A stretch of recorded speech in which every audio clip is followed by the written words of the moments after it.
Home Depot reported their Q3 earnings, and are we worried about this housing market affecting Home Depot? Are we worried about the debt load over at Home Depot as well? We'll talk about that and more on today's show. What is going on, investors? Hopefully, guys are doing well out there. Home Depot's Q3 earnings came out before the bell. It's actually interesting timing as I posted a video yesterday, kind of my top 10 value stocks, and Home Depot was in there based on its price to earnings ratio that is a little elevated. Okay, it's at 18 times, but when you look at the performance of the stock, yes, year to date, it's down about 16%, but over the last 5 years, this thing's up 86%. Over the last 10 years, this thing is up 380%. And so you're certainly willing to pay for those types of earnings. But obviously, that's in the past. We're starting to look forward, and there's a little concern about the real estate market as those interest rates have basically doubled on those mortgages this year. We'll talk about that. We'll talk about these Q3 earnings, which came in before the bell, $38.9 billion worth of revenue. They did beat expectations. We'll take a look at some of the earnings estimates for upcoming quarters with Home Depot. We'll dive into these numbers. We'll take a look at the revenue growth, but more importantly, how this company is controlling costs, because we're seeing it really across the board in this inflationary environment, not only from a product and kind of cost of goods, but you also have like salary and wages going up as well. We'll see how well Home Depot has managed that. We'll also take a look at the balance sheet and the cash flows based on the dividend, the debt levels, and the servicing cost of those debt. We'll talk about that in totality. And then we'll come over here and look at this from a technical perspective. I think we're going to have a good opportunity to buy Home Depot stock, not necessarily tomorrow or the next day, but this one is probably going to set up for a pretty good technical buy here in just a couple of days. So like we said, year to date, this thing is down 23%. Over at Home Depot, you got a $314 billion market cap on this one. You are getting paid about 2.5% as you wait for this one to come back. Now, those Q3 earnings came in $38.9 billion. That was 5.6% growth year over year. It beat expectations by almost $1 billion. Expectations was closer to about $36 billion. Now, the upcoming quarter, we got a little bit of visibility there, saying that sales growth will approximately be about 3%. Wall Street was expecting a number actually closer to about 2%. So they're expecting a little bit of upside. Obviously, inflation has a little something to do with that as well. Everything costing more inside of Home Depot, obviously going to benefit those revenues. One of the concerns investors have about Home Depot and the housing sector is in general is as these interest rates climb, it appears that that obviously is tamping down a little bit of demand for housing. But my argument with that, and obviously that's obvious. You can look at any number of articles and stats out there. Housing demand has started to fall off as mortgages just have simply doubled in their price over the last year. But longer term, or kind of medium term, lower prices for housing is exactly what we need right now in this economy. Housing is really negatively affecting CPI. And so if you can have a pullback in housing, that is exactly what the Federal Reserve wants to do. And on top of that, lower housing prices and lower prices in general. This is Finance 101, guys. Lower prices tends to lead to actually higher demand. And so if you're like me, or of the belief that the Federal Reserve is not going to raise rates into an infinity because it will bankrupt their bosses over at the federal government, they are going to have to hit the pause button really, really soon. I think the real estate market is going to be fine, and just a small natural correction in real estate actually going to be good for companies like Home Depot and the economy in general. Now, let's come over here to these financials over at Home Depot.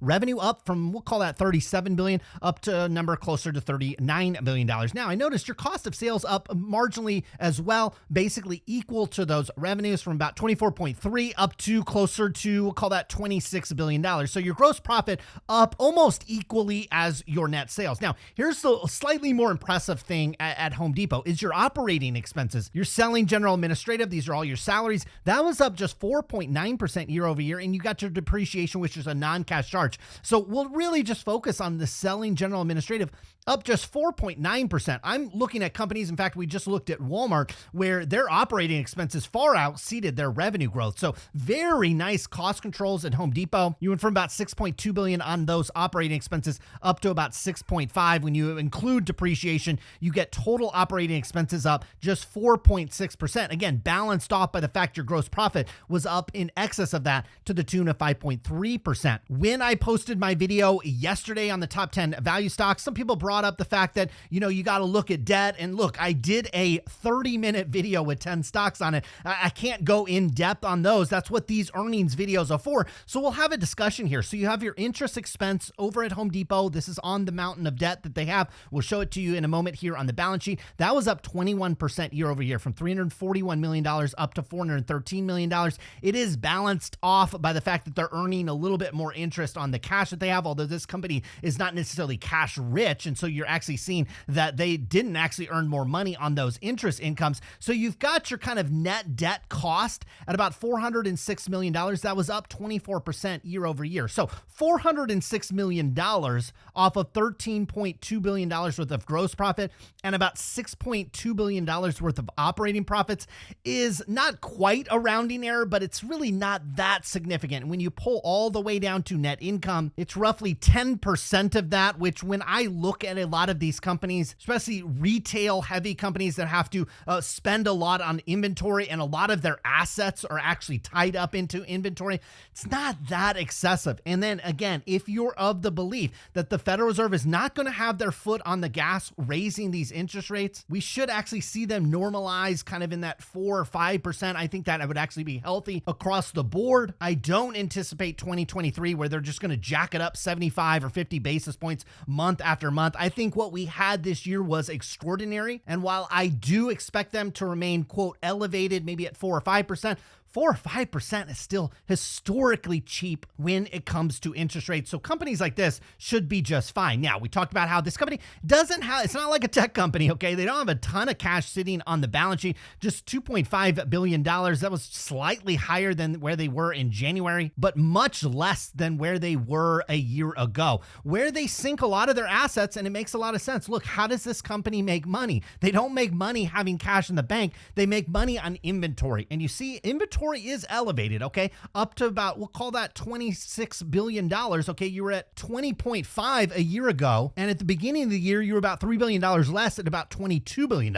So like all retailers, we're seeing this inventory creep up. Now, in a vacuum for Home Depot, not necessarily the best thing for that CPI report, which every investor is kind of hanging on. This is exactly what you want to see, okay? Because as supply goes up, what's that going to do to price, okay? As supply starts to exceed demand, what's going to happen to prices? They're going to have to go down, okay? We've seen this at Nike. We're seeing this at Target. We're seeing this at Walmart. We'll see it at Home Depot as well, okay? We're not going to see it next month, but we're going to see it over the course of the next 6 to 12 months. These retailers are going to have to put things on sale and move through this inventory that is going to be good for at least a portion of that CPI report. You're seeing used cars prices come down. You're seeing home prices come down. This is exactly what we want. And this is also going to lead to the Federal Reserve kind of hitting that pause button on those rates. And so I don't think those fears will be realized, that they're just going to constantly raise rates into infinity or maybe close to double digits. So everything should be fine. Now, from a short-term debt perspective, doesn't look like they have anything due anytime soon, but they've got a mountain of long-term debt over at this company to the tune of $41.7 billion. That's up over $5 billion over the last two periods that we'll see, but we'll get over here to cash flows and you'll digest that a little bit better. So you have your net income in the most recent 9-month period. It's a 9-month cash flow statement. We pulled down about $13.7 billion worth of net income last year, just fractionally lower, basically year over year, you're about flat on this company, which is very impressive considering the inflationary environment from the cost of goods in particular, but also the wages. To be able to print relatively equal net income, actually very impressive over at this company. As you flow through the cash flow statement, you see your cash provided by operating Home Depot is actually down a relatively large amount from about $13.4 billion all the way down to $10 billion. So definitely not as strong year over year on that cash flow. You see your capital expenditures coming in at $2.2 billion. That's elevated over last year at about $1.7 billion. But again, we're balancing this off that we had $10 billion worth of positive cash flow. We did about $2.2 billion in capital expenditures. Here's your all-important kind of tap dance and CFO. This is why they make the big bucks. They repaid about $1 billion in short-term debt. They took on some more longer-term debt to the tune of about $7 billion. They repaid about $2.4 billion of this. They're still buying back the stock very heavily at Home Depot to the tune of $5 billion. But you notice that has slowed down considerably since last year. They did $10.3 billion. So if this company gets in any kind of financial trouble or if they have to pay this debt, well, you can absolutely put a pause on this repurchase of common stock. What they won't put a pause on are these cash dividends, which they have more than enough cash flow. Even in a kind of down year when it comes to cash flow, they have more than enough cash flow to cover these dividends to the tune of $5.8 billion. If you notice, over the last 9-month period, they repaid, or they had an obligation to pay back, about $3.5 billion worth of debt. You couple that with $2.2 billion worth of capital expenditures, you're at a number close to $5 billion. And then you have a number close to $6 billion on those cash dividend side. That is very close to $10 billion. So minus the buyback, which is probably a little excessive at this point, company is doing relatively well from a cash flow perspective. Now, could it get better? Sure. And that's why we're expecting this stock to get rejected at its current level. Now, we've got we're talking about a long, it goes back even further than this, but we're going back like an 8-year uptrend. That's represented by this green line here. We should have areas of support, and this really should be kind of a range. I would say anywhere south of 280 on this stock. Currently, we're sitting at about $312. Now, we are making a series of lower highs here, and so we're right at the top here. I would actually expect this red trend line, which has acted as resistance over the last really the entire year, I would expect this to actually hold, and it holds until it doesn't. And so that's what a technical pattern is. You just follow the pattern until the pattern proves that it's no longer intact. I would expect the stock is right here at about $311. I would expect a pullback, likely retesting or coming close to these lows